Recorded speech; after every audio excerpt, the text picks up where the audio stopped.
Well, when it comes to the discussion now, a lot of people are talking about soil health. Soil health is a number of things. The first thing I look at is soil structure.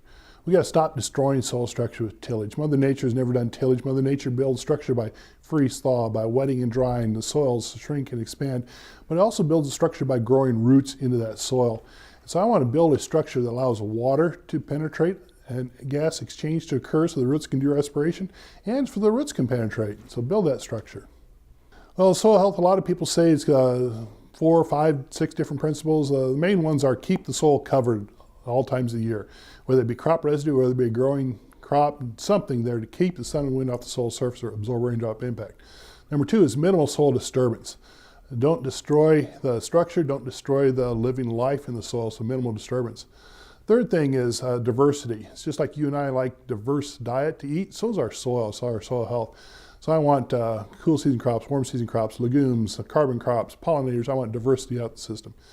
I also want a living root as much as possible year round. You and I don't eat just 5 months a year. Why do we think our soil is going to eat only 5 months a year growing corn? Let's get a living root to feed that soil biology year round. And the fifth thing for some producers is to incorporate livestock back in the system. Livestock helps trampling residue to get it in contact with soil. It helps actually leave some feces and urine and rearrange some of the nutrients in the field and actually pre-processes that cellulose. So when they eat the residue and out comes from the backside of the animal, it's already starting the biological processes for us. Crop Watch is a crop production, crop scouting newsletter done by Nebraska Extension, where we have extension specialists throughout the growing season put together crop recommendations based upon what they see in the field.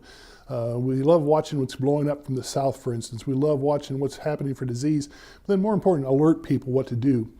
And then as such, it's become our portal for all of our crop production information. You might read about an insect problem that's blowing in today, but now I can click on the tab, bring down insects in my crop and see what the recommendations are to help reduce the problem or help treat the problem. And again, we're looking at all of our extension publications hopefully available there and hopefully up to date.